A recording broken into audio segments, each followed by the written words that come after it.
Yeah, they were.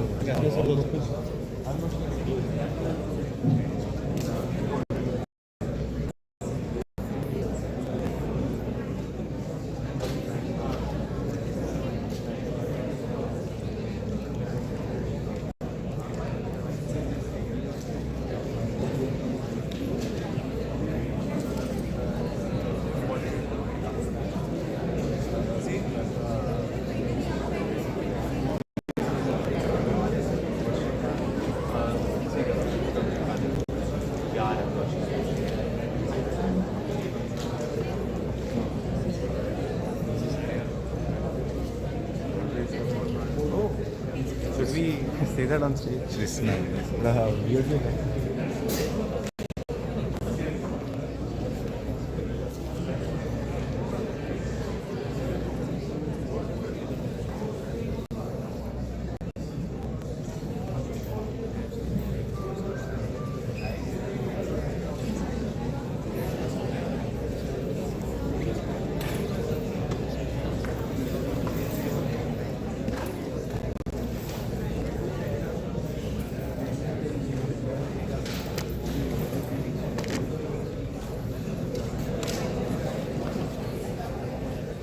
So, name put it.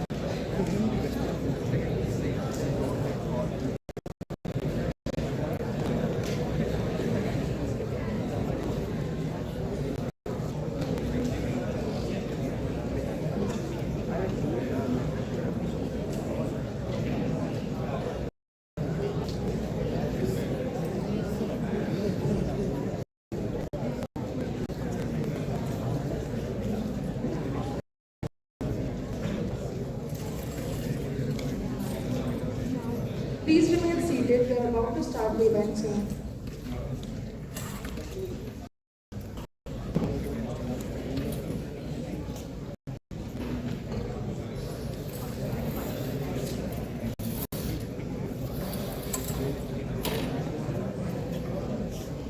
And please rise like we welcome our leaders.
Everyone, please keep your phones on silent.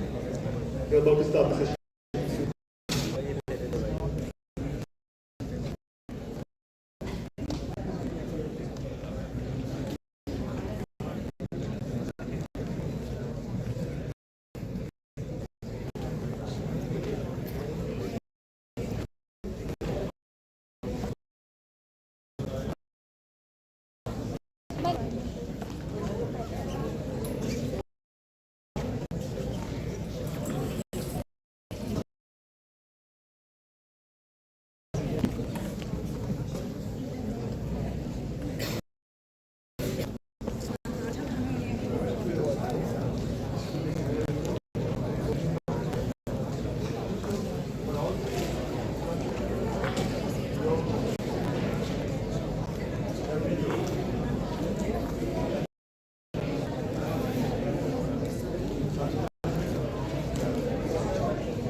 Please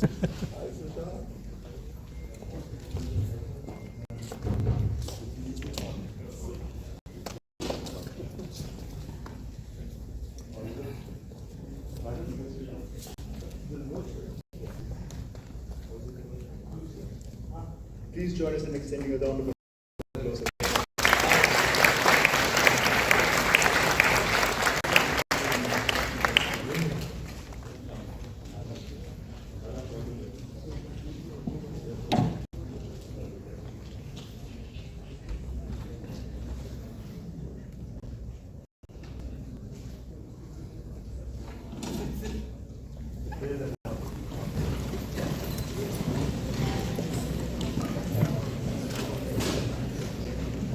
I request everyone to please be seated.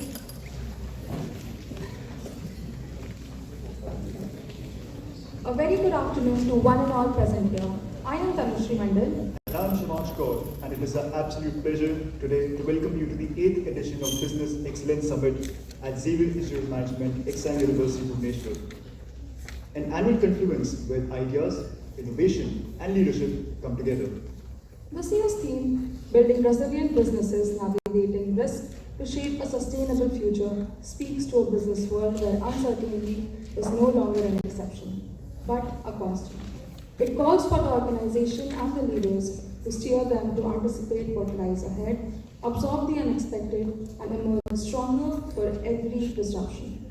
More than simply managing change, resilience is evolving the adaptability, foresight, and long-term thinking to turn uncertainty into opportunity and challenge into long-lasting impact. And to our esteemed dignitaries, it is a pleasure to welcome you to the Business Excellence Summit, where we bring together diverse perspectives on what it takes to build a business that can thrive increasingly in uncertain world. Through today's discussion, we explore how organizations can navigate risk, strengthen resilience, and create a sustainable future. And as we explore what it means to build businesses that can stand the test of time, we begin with leadership. Resilience starts with leaders who can make difficult decisions, build trust, and develop people, and think beyond the immediate.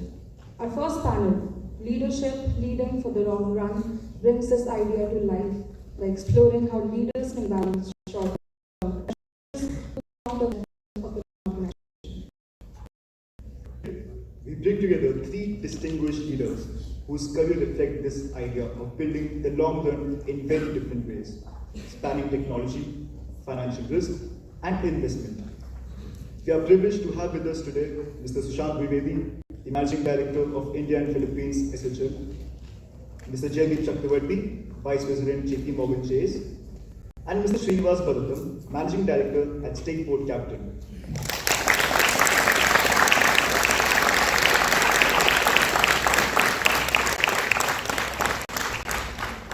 We would now like to invite our beloved Professor Krishna Gupta ma'am, an esteemed of marketing at Xavier Institute of Management, Exam University, Bhubaneswar, who is an integral part of our institute. Today's program will begin with individual talks by first panel moderated by Professor Krishna Gupta.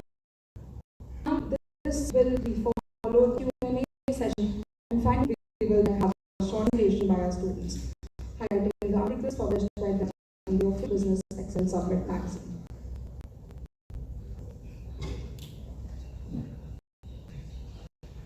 Thank you, BES team. A very good and warm good afternoon to the panelists.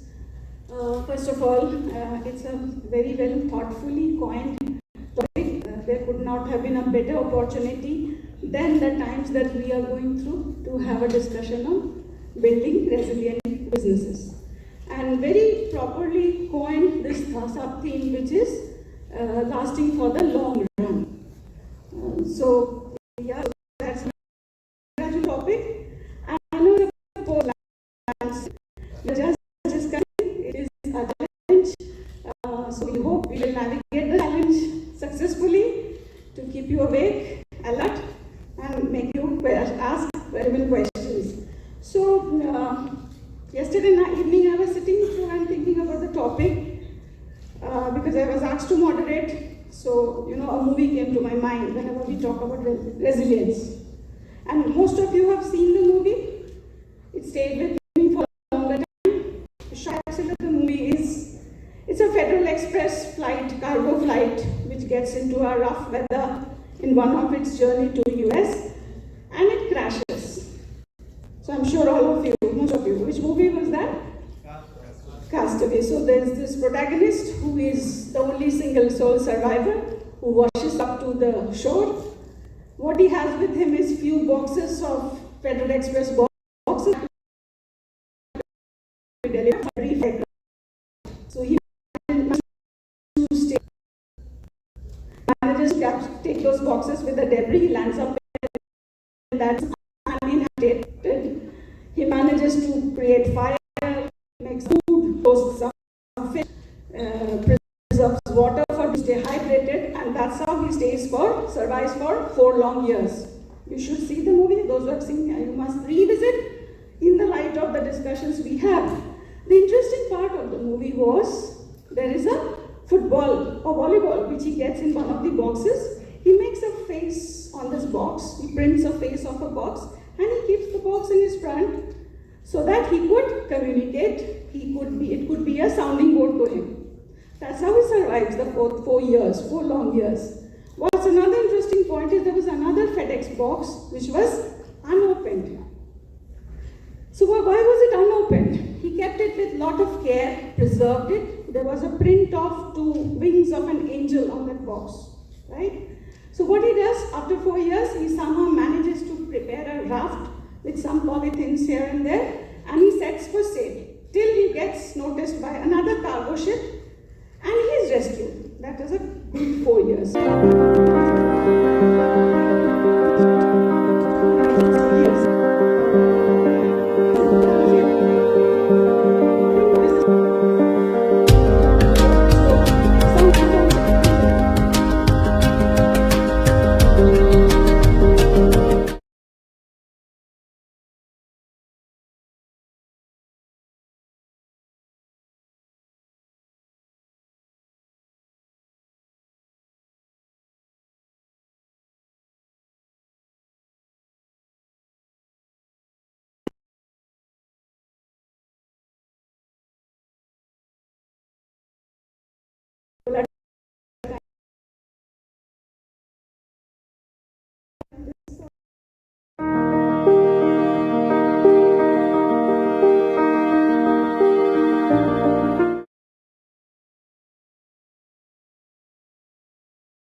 champion it and get on to the next level that you need to be as you go ahead and move forward.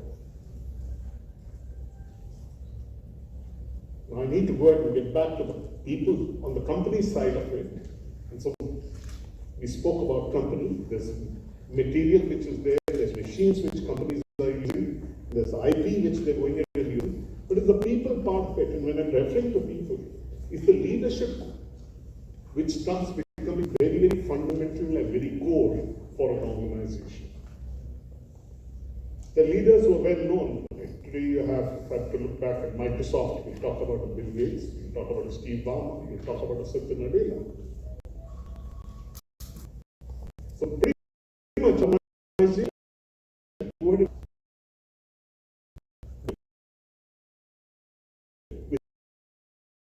names who they have achieved.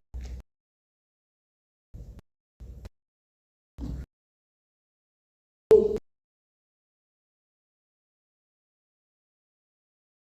leader and ensure that the bench on the top is consistently filled and filled with the right set of people over there. Then what is it that should be the abilities of the people who are going in and getting onto the top seat? So can I have a couple of responses? Let's make it a little bit of a dialogue right now. What do you folks believe at the leadership? What is it that you should be going in and expecting from a capability standpoint of leaders? Can I hear some of them? How many people with an HR master? Major? Can I have a show of hands? HR majors? Not many? With an HR major? First year. So all of you doing OB? Organizational behavior? OB is next up. So what are the courses that they have right now? Okay. Let me change the direction over here. Okay. We're speaking about leaders. We are leaders in the class. Yes. What is that you get down to look forward to a leader?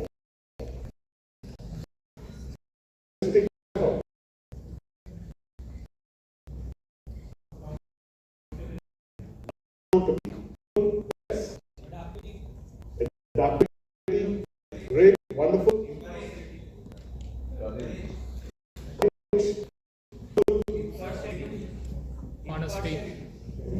Honesty. Impartiality. Okay. Having a common view, being impartial where judgment needs to be taken. Excellent. What else? Consistency. Good one. Needs to have consistency. What else? Empathy. Wonderful. What else? Honesty. Honesty. Resilience. Availability. Brilliant. Sorry? No, I'm not getting it. I'm giving the word respect, I'm not giving the first one. Mutual respect. Wonderful. Conviction. Conviction. Yes, has to have conviction too. He can do can establish agendas where get the job. These are the things we bring in an extreme of it. Now, change the situation. Let's move away from the classroom and let's move to the cricketing field. How many opening batsmen does India have right now? Any? Three? Five? How many batsmen would India have? Good batsmen at the first class level? 100. Hundreds of them, right? Now, that knows, when we talk about batsmen, the guy needs to know how to bat, correct? But who's going to be the best batsman as an opener for a one-day international or for a T20 or for Test cricket. Okay? Yes, we have different teams, different captains now in most of these. Why is that? So what has changed? Different skill set. Different skill set, but what has changed? Context. The context has gone and changed.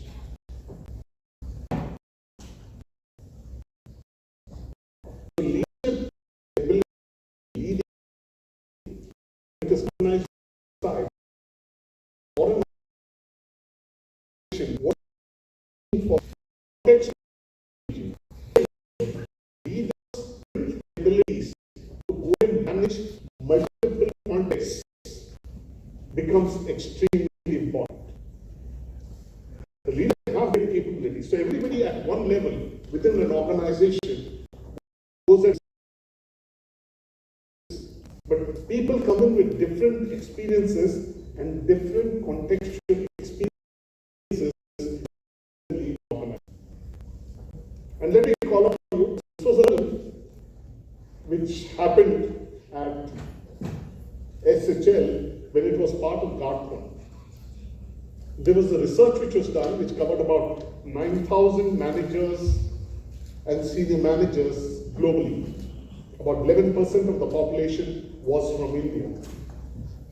And the one element which came out,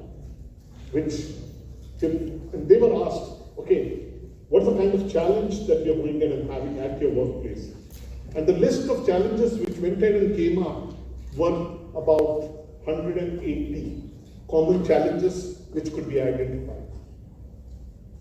And from that, about 27 contextual challenges were identified. Okay, it was in terms of, it was either around people, or it was around driving growth, or it was in terms of managing risk and reputation, and so on and so forth. For these contextual challenges, how do people go ahead and have those contextual challenges addressed? And that's why it's not one person going and leading it. But this contextual challenges, a leader can go ahead and handle how many? And that's why through the research it came out, a leader can go ahead and handle 6 to 7 contextual challenges. Now the piece starts going in and unfolding from there. If I have a 9th, 10th incremental contextual challenge, what is going to go ahead and happen? Sushant is the leader. He's having other contextual challenges going in and coming up. He's going to go ahead and fail. He may be a great leader, but he or she is going to go ahead and fail. So similarly for organizations, if they are not going to go ahead and have the diversity of the talent at the top, with the ability to address multiple contextual challenges to the role, they're going to continue to go ahead and start dipping on an ongoing basis. So when you're starting to look at organizations and what is it that is required to go ahead and be continuously successful, is the leadership bench which starts going in and taking privacy. And what's the level of contextual experience that the leadership bench is going in and have? And I wanted to recount it back to some of my personal experiences. This is about 5-6 years into my workplace, and I'd come down to meet Professor Govindarajan at that point in time. And one had been at Wipro for a very long time, 5-6 years. That was long those days. First job, you've gone in and spent that time, and I thought, yeah, I'm not enjoying what I'm going in and doing. And the point which he'd gone in and called out, I'm able to relate it to this research right now. His point was, hey, the people who are there as your managers, okay, it's not that they are having some different capability than yours. From a capability standpoint, the moment you start seeing your managers and you having the same abilities, you'll not be relishing or enjoying your job as much. But Sushant, you need to understand the context and the experience that they're going ahead and carrying is what you need to keep taking in and be able to go ahead and expand your own learning in those areas on an ongoing basis. And that's what will go ahead and make you a better and better leader. And that still comes back to my head every time I have this thought process going and running in from my head. That every individual has the abilities. So all of you need to believe that you have the abilities. But the more number of experiences that you're able to gather, and especially in these 2 years, through the projects, through the engagements with your professors, on the different subject areas, that is what is going to go ahead and take you on to the next level. I'll take on another example. This is, I do not know how many of you know Ravi Venkateshan. Show of hands. He was the chairman of Cummins India at one point in time. This is about 20 years ago. And Ravi Venkateshan came in to join Microsoft as the chairman of Microsoft India. And you know, we are tech geeks with all the horns out, all ears this big, all noses so long that we are the tech geeks. And what is this guy coming in from a manufacturing organization going to go ahead and do in a tech organization like Microsoft? And he came in and he transformed Microsoft India to head it off to being a $1 billion organization in the country, which was a 3x, 4x growth. And I was mentoring with him. And I wanted to recount that part of it. You know, I did not know what mentoring was at that point. This is 2003, 2004. All caps, whiskers at that point in time. I was heading the Microsoft Dynamics Swiss business and I thought I knew everything. So I go into the meeting with Ravi Venkateshan and I'm going in and telling her, hey, I'm doing this, I'm doing this, I'm doing this, and I have a huge plan and this is how I'm going in shaping up the business. And then 20 minutes into the discussion, Ravi stops me. And he tells me, Shyam, I did not have you in over here to tell me about the business. That we can do in the business review. And I'm taken aback. Okay. Now, this is supposed to be a mentoring session. So what is it that you would want to go ahead and learn from me? So I said, Ravi, I would want you to go ahead and look up the way I'm looking to grow this business and be able to go ahead and suggest to me what I should be going ahead and doing. And then his point was, there were 2 points which he went ahead and called out. He says, Shashank, number 1, I'm not talking about you growing the business 30, 40%. If you had to grow the business 4x, 5x, what is it that you would go ahead and do? Why don't you go ahead and look to acquire company X, Y, Z? Why can't you go ahead and lead those kind of conversations? And that was a flip in the head. Hey, why am I not thinking that way? Why am I thinking I'll do this little better, that little better, that little better, and go ahead and get the business growth, which is what he used to refer to as the Hindu growth rate. Some of you may say, hey, it's a little demeaning and so on and so forth, but that's what he used to refer to it as, the Hindu growth rate. What is it that you can go ahead and do differently? The second thing, which still stays with me, says, Prashant, the challenges which are going to be there are going to be 10x of what you're going in and handling today. And Shashank as an individual cannot go and address all of them. So look to always go ahead and hire people who are better than you. And he gave his own example. He says, I came in from a non-tech background. I brought in a Neelam Dhawan to run the business, the hardcore technology lady, been in the tech industry for as long, go ahead and run the business. I brought in so-and-so to go ahead and run this. I brought in so-and-so to go ahead and run this.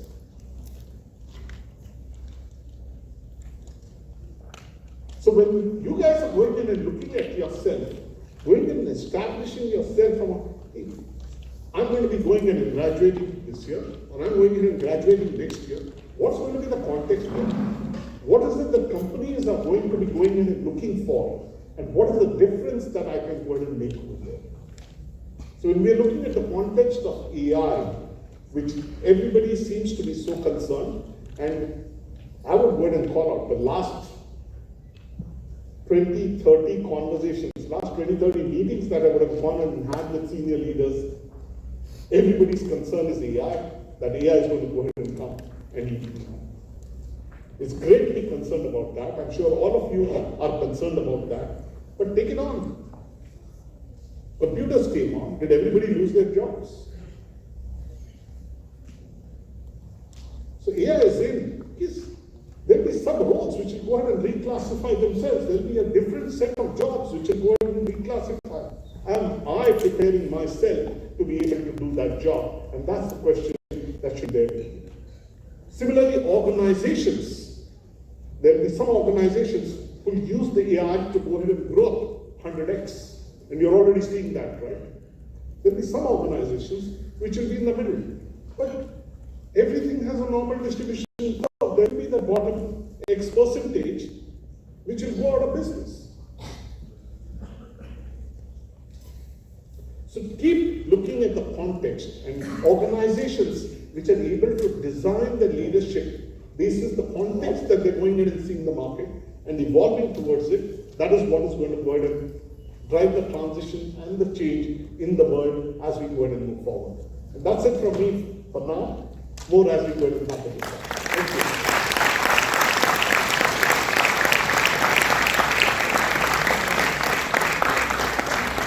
Thank you so much, sir, for that insightful address on how leaders must adapt to different contextual challenges and evolving workplace demand. True leadership is really about having every answer. It is about aligning people, systems, around one single shared goal. Leadership also demands the ability to bring people and systems and objectives together around one contribution. And our next panelist has spent 2 decades exactly doing this. It is my privilege to introduce Mr. Jaideep Chakrabarty. A proud alumnus of Xavier Institute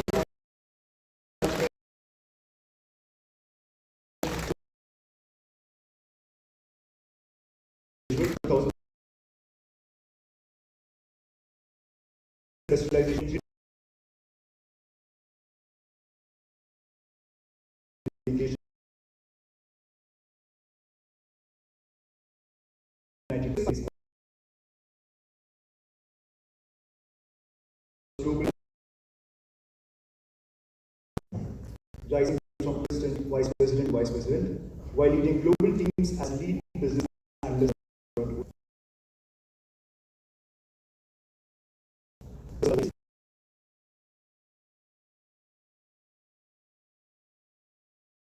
Leading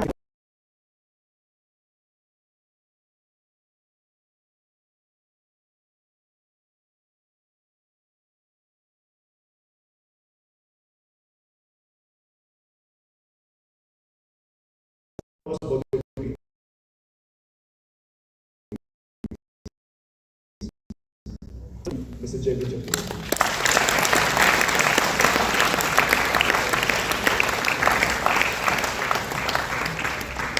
Hi everyone.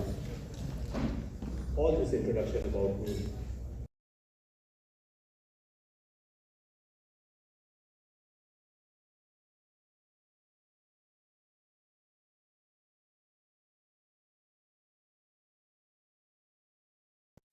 And I graduated from XIMB in 2007, months after which GFC happened, the global financial crisis. So, so I was right in the middle of it. Either I make it to various roles, nomenclatures, and whatever all you have heard right now, or I wouldn't have had a job. It was that simple for me.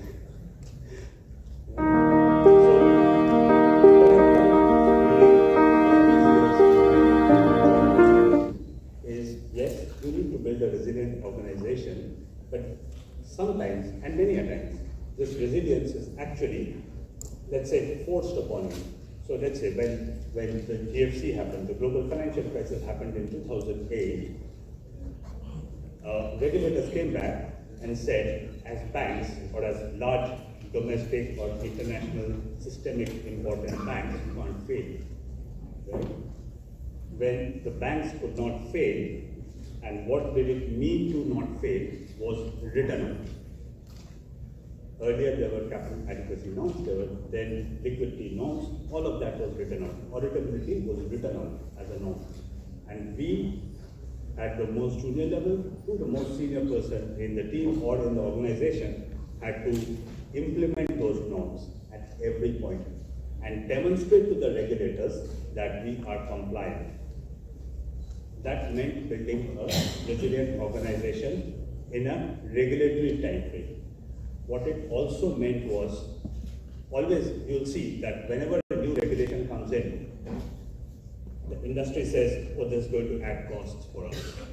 This is always the norm. But what it also means is, if you really look, a regulation usually is a path to reduce costs.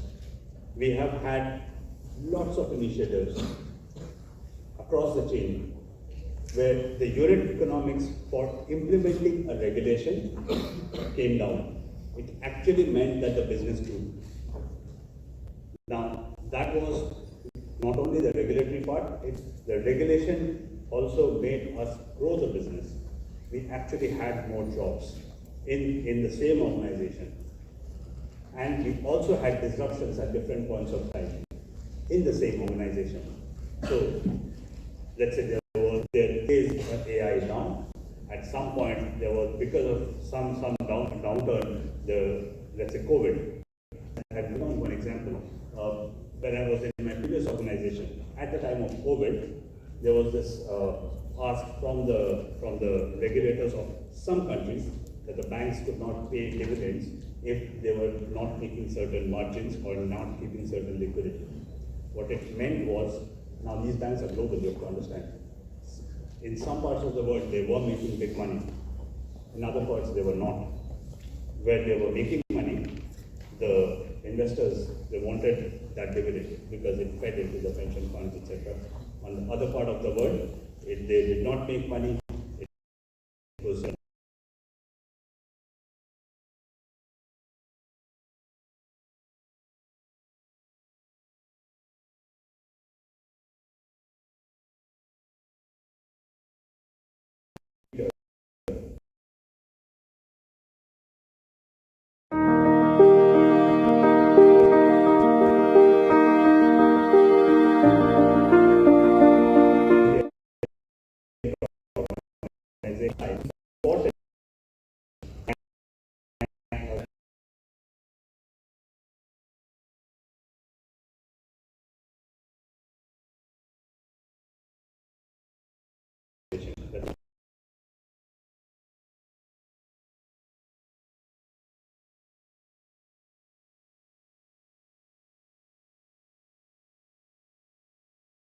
grow at 2x, 5x, 10x.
because it was possible, because information was not fully available across. There was a democratization of the market. So therefore, what I was looking at was very different from what somebody else was looking at. All of this was categorized tools in terms of our research tools, methodologies are standard, and the way we view it is standard. So that's where what we are finding is that every quarter it's impossible to get back to progress. It's already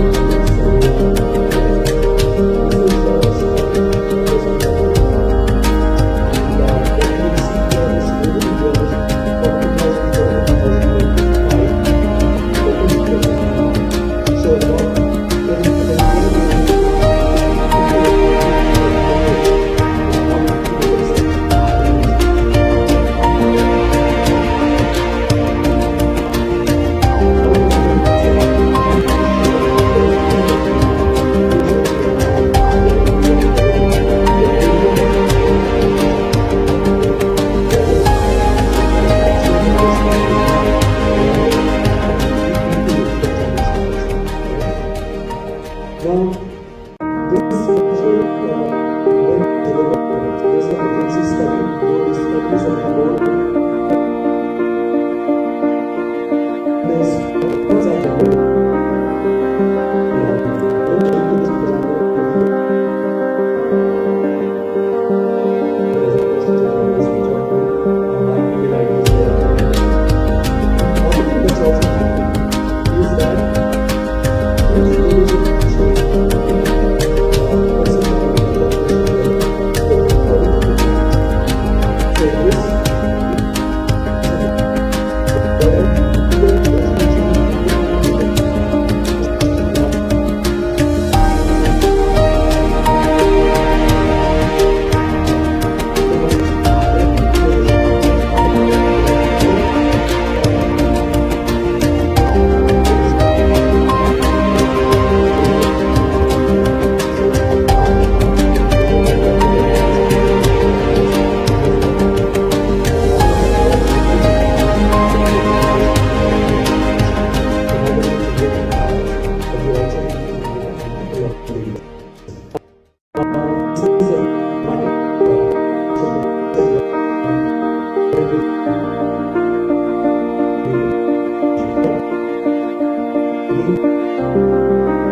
data related to the India investment fund for First Data. First Data is a data company and a payments company as well. And First Data was acquired by KKR. Now, after KKR acquired it, they had they were an LBO to the insurance, and then there was 6 years of executive losses. Post that, they brought in an outsider, made investment, and then they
we are tackling.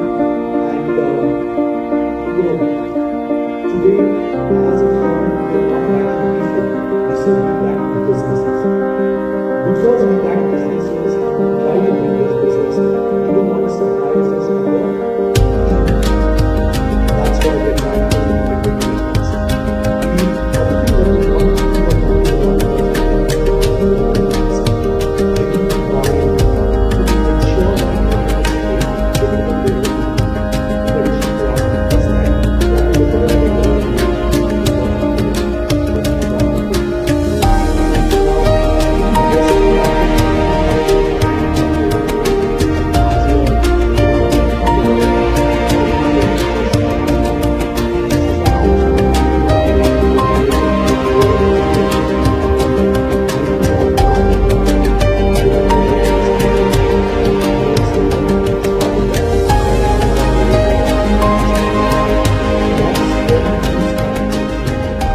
And it's only the last 3 decades that we've seen dramatic changes. I can tell you that. All of us have seen that. When I graduated, when I finished my engineering in 92, I got a job which we was a private equity scheme that is come up as conveyanced in India, which I decided not to take and pursue an MBA. Now, those are numbers that are the institutes that we made. So, but that's good, that's how it was.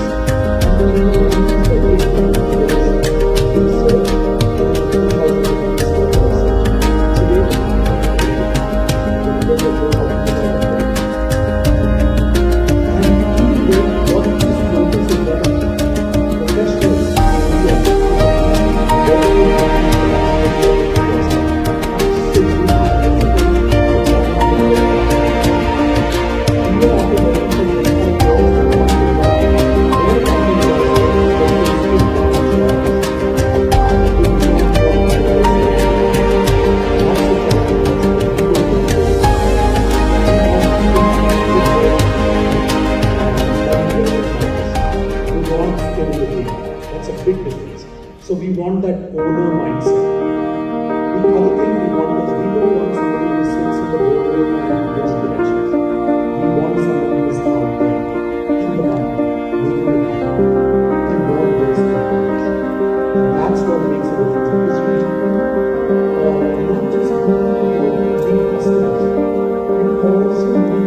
know what we see? We also see whether you have proper ramps in the factory, in your offices. Are they accessible to disabled? Are there enough restrooms for women? Are the restrooms treated individuals a mindset that is not only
out of these 18 companies, 6 companies were just able to meet the Dow Jones Industrial Average.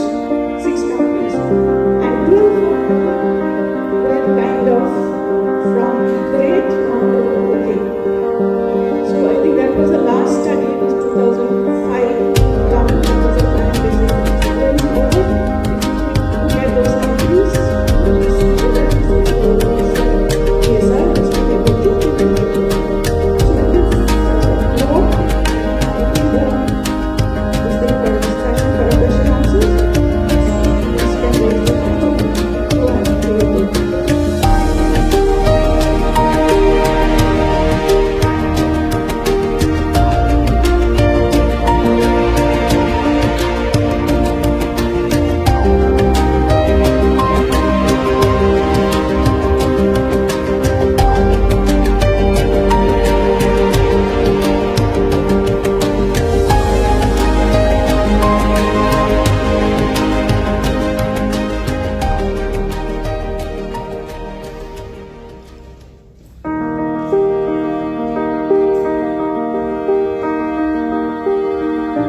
So, good evening, myself, Pooja Singh. I'm from Executive Leadership Organization. So, my question is, when the market conditions forces the leaders to pick hard and the unpopular policies, such as cost cutting or restructuring, what specific practices separate organizations that use the internal risk that becomes stronger and more liable culture?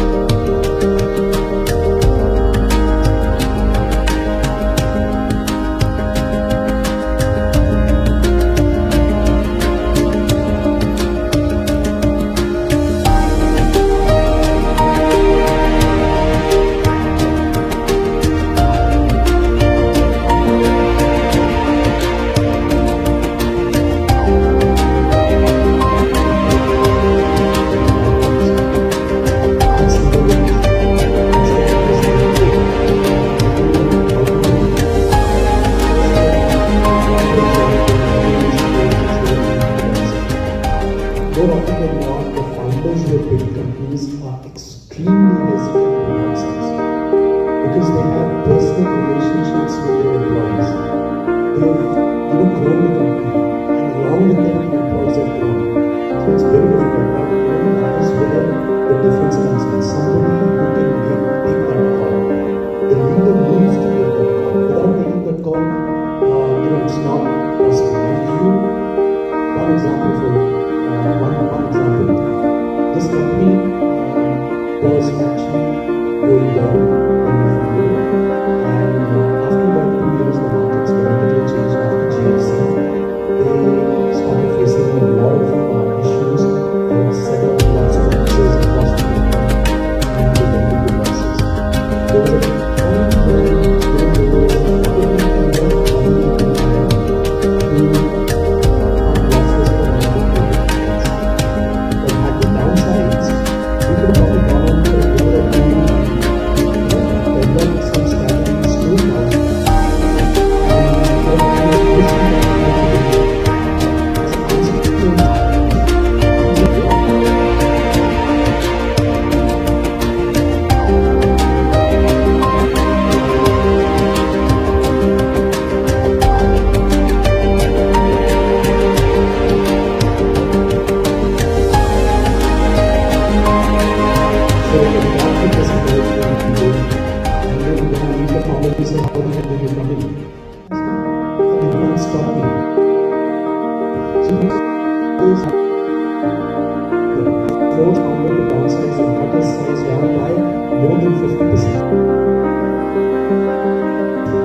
to watch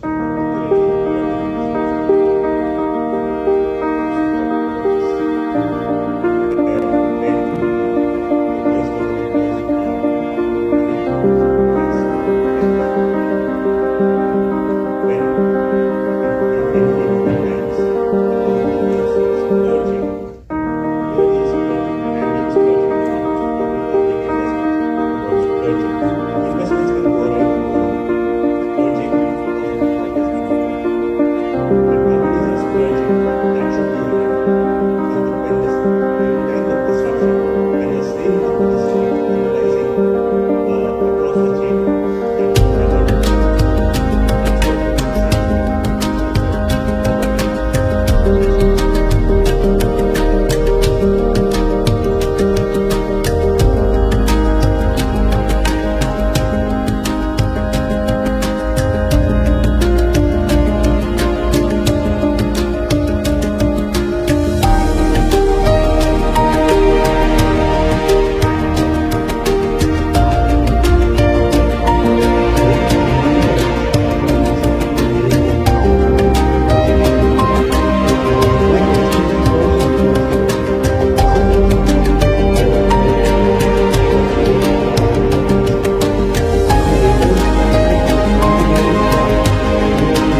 Oxford any time. But it's common. Almost across the country, we're talking about FSSI is talking about labels which we similar to what we have in, let's say, Singapore. In terms of, talking about animation, content, etc. So that's good, right? And it will happen. One way or the other, it will happen. We can call it what's you ask me, these are what we have. This will be really reasons. What are the reasons? Do what it is.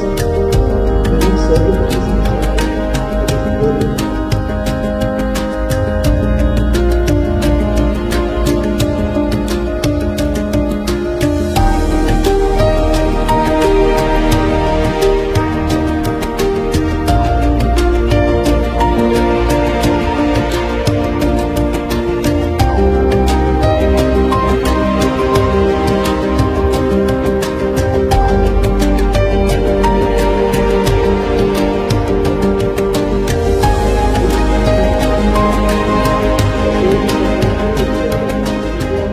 Market is increasing and the average lifetime of company is going to reduce in accordance. So my question is, for the young leaders, what should be the way out in the current times? Very good question. I think we need to find out the competency requirements. What are the biggest competency requirements for organizations? Who's up and where we need to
geopolitics. It's a geopolitical metaphor.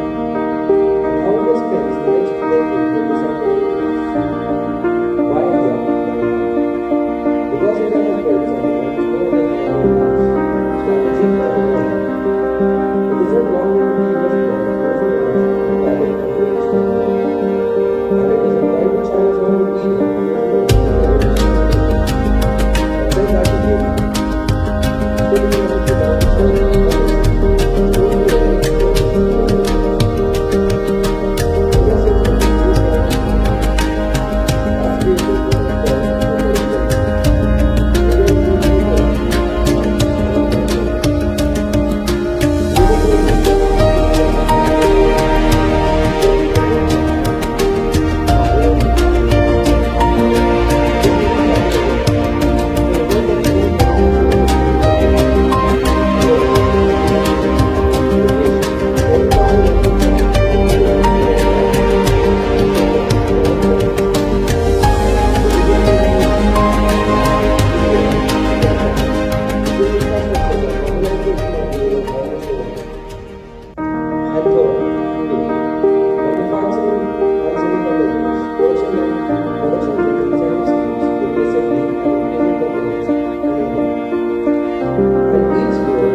not by watching GDP alone,